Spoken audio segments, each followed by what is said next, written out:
श्री गणेशाय नमः। गण गणपतये नमो नमः। आज पौष मास शुक्ल पक्ष की चतुर्थी है, जो विनायक चतुर्थी के नाम से जानी जाती है। हमारे हिंदू सनातन धर्म में चौथ का बहुत ही महत्व है, बहुत ही बड़ा महत्व है। कहते हैं चौथ का व्रत करने से जीवन की सारी बाधाएं दूर हो जाती हैं। अगर किसी कारण आप चौथ का व्रत नहीं कर पाते हैं तो उस दिन चौथ की व्रत कथा अवश्य सुने। व्रत कथा सुनने मात्र से प्रथम पूज्य श्री गणपति देव अत्यंत प्रसन्न होते हैं। इस दिन आप गणेश जी को हल्दी अवश्य चढ़ाइए और मोदक या लड्डू का भोग लगाइए, क्योंकि मोदक हर जगह आपको नहीं मिल पाता, तो आप उसकी जगह लड्डू का उपयोग कर सकते हैं। प्रथम पूज्य गणेश जी को लड्डू अत्यंत प्रिय है, तो आइए चौथ की बहुत ही अद्भुत कथा आरंभ करते हैं। तो बोलो गणेश जी की जय। ओम श्री गणेशाय नमो नमः। पौराणिक कथा के अनुसार एक बार भगवान भोलेनाथ और माता पार्वती नर्मदा नदी के तट पर गए। एक साथ कुछ समय बिताने के लिए उन्होंने चौपड़ खेलना शुरू किया। तो उसी समय भगवान भोलेनाथ ने कहा, हे प्रिय, इसका निर्णय कौन करेगा। तब प्रभु ने वही नर्मदा से थोड़ी सी मिट्टी लेकर एक बालक का निर्माण किया और उसमें प्राण प्रतिष्ठा की और बालक से कहा, हे बालक, हम और माता पार्वती चौपड़ खेलने जा रहे हैं। अब इसका सही निर्णय तुम करना कि कौन विजेता हुआ चौपड़ के अंत में। जब चौपड़ का खेल खत्म हुआ तो बालक ने कहा, भोलेनाथ विजेता हुए। इससे माता पार्वती उस बालक को श्राप दी, जा तुझे शारीरिक कष्ट, अति कष्ट मिलेगा। उसने श्राप दिया, तुझे कोढ़ हो जाएगी। और यहाँ शिव जी से, भोलेनाथ से माता अत्यंत नाराज हो गई। अब वो बालक माता के श्री चरणों में गिर गया। हे मातेश्वरी, हे जगत जननी जगदम्बिके, मुझसे बहुत बड़ा पाप हो गया। हे माता, मुझे क्षमा करो। बार बार विनती करने लगा। बालक ने माता के चरणों में गिरकर क्षमा मांगी और प्रार्थना की, माता, यह सब मेरी भूल थी। मैंने जानबूझकर ऐसा नहीं किया। कृपया मुझे क्षमा कर दे माता। माता पार्वती बालक की इतनी द्रविड़ विनती और रो रो के प्रार्थना सुनी। वो बहुत ही अंदर से भावुक हो गईं और द्रविड़ हो गईं और बोली। उन्होंने बालक से कहा, माता ने बालक से कहा, पुत्र, श्राप तो वापस नहीं लिया जा सकता। एक बार जो मैंने श्राप दे दिया तो दे दिया, हाँ, लेकिन तुम्हें इस श्राप से मुक्ति का रास्ता मैं बताती हूँ, एक उपाय बताती हूँ जो तुम्हें करना है। माता ने कहा बालक से, हे पुत्र, कुछ समय बाद एक दिन कुछ नागलोक से नाग कन्याएं आएंगी। कुछ नागलोक से नाग कन्याएं आएंगी। वो भगवान गणेश जी की पूजा करेंगी। तुम्हें उनके पास जाना है और गणेश व्रत की विधि पूछनी है। गणेश व्रत की विधि पूछनी है। फिर तुम्हें पूरी श्रद्धा और भक्ति से ये व्रत करना है।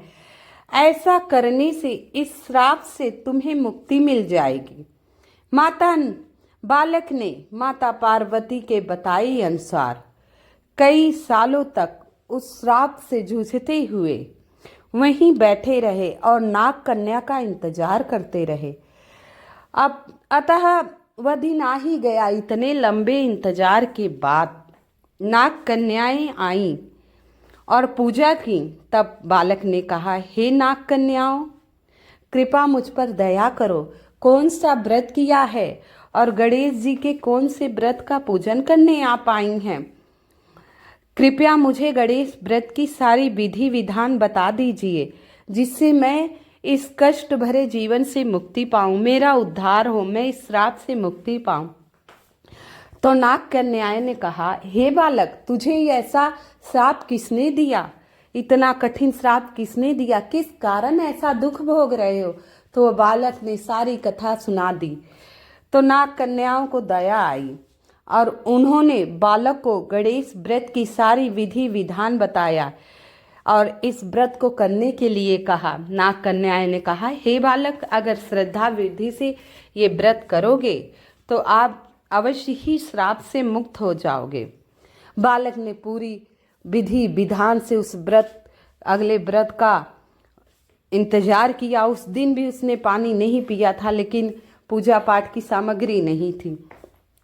बालक ने पूरी श्रद्धा और भक्ति से गणेश चौथ का व्रत किया। वो विनायक चतुर्थी थी। विधि विधान से गणेश जी के मंत्रों का जाप किया और उन्होंने भगवान गणेश की पूजा में कोई कमी नहीं रखी, कोई भी कमी नहीं रखी। दुर्बा, मोदक, लड्डू सारे सामग्री दौड़ दौड़ के इंतजाम किया और गणेश मंत्र का सच्चे मन से जाप किया। सच्चे मन से जाप किया। ओम गण गणपतये नमो नमः, ओम श्री गणेशाय नमो नमः। और सबसे विशेष है गणेश गायत्री मंत्र। आपको मैं पुनः एक बार बता देती हूँ, आप लोग व्रत करें या ना करें, लेकिन इस मंत्र को जप के कथा सुनेंगे तो आपकी सारी मनोकामनाएं प्रथम पूज्य श्री गणेश जी अवश्य पूर्ण करेंगे। मंत्र है, एक दंताय विद्महे वक्रतुंडाय धीमहि तन्नो दंती प्रचोदयात। ये गणेश गायत्री मंत्र है। अब कोई कमी नहीं रखी। बालक ने पूरी श्रद्धा और भक्ति से गणेश जी का व्रत किया। उसने भगवान गणेश जी की पूजा में कोई भी कमी नहीं रखी। अतः प्रसन्न होकर प्रथम पूज्य श्री गणेश जी उस बालक को दर्शन दे ही दिए। उस बालक को दर्शन दे दिए और कहा, पुत्र, तुम्हारी भक्ति और पूजा से मैं अत्यंत प्रसन्न हूँ, बहुत ही प्रसन्न हूँ। तुमने मुझे अत्यंत प्रसन्न किया। इतने श्रद्धा भक्ति से मेरी पूजा तुमने पूर्ण की है। मांगो, तुम्हें क्या चाहिए, मैं तुम्हें वरदान देने के लिए आया हूँ। हे पुत्र, तुम्हें क्या चाहिए, मांग लो जो भी चाहिए। बालक ने भगवान श्री गणेश से प्रार्थना की। कहा, हे विघ्नहर्ता, हे रिद्धि सिद्धि के दाता, हे हर विघ्नहर्ता, मुझे इतनी शक्ति प्रदान कीजिए कि मैं पैदल चलकर कैलाश पर्वत पर भगवान भोलेनाथ माता पार्वती के समक्ष पहुंच सकूं। क्योंकि माता पार्वती उसी समय से भोलेनाथ से नाराज थी। तो बालक भगवान गणेश ने बालक की भक्ति से प्रसन्न थे, उसे आशीर्वाद दिए। तथास्तु, जैसा तुम चाहते हो वैसा ही होगा। तुम्हें इतना सामर्थ्य होगी, इतनी शक्ति होगी कि तुम पैदल कैलाश पर्वत पे भगवान भोलेनाथ के दर्शनों के लिए पहुंच जाओगे। इतना कहते हुए, तथास्तु कहते हुए श्री गणेश अंतर्ध्यान हो गए। अब यहाँ बालक कैलाश पर्वत की ओर प्रस्थान किया, यानी चल दिया और जाप करता रहा। श्री शिवाय नमस्तुभ्यम गण गणपतये नमः, श्री शिवाय नमस्तुभ्यम गण गणपतये नमो नमः। जाप करते करते कैलाश पर्वत की ओर प्रस्थान किया। कुछ समय पश्चात ही भगवान की कृपा से, गणेश जी के वरदान से, आशीर्वाद से वो कैलाश पर्वत पे भगवान भोलेनाथ के समक्ष खड़ा था। अब भगवान शिव के चरणों में प्रणाम किया और अपने श्राप मुक्ति की कथा सुनाई।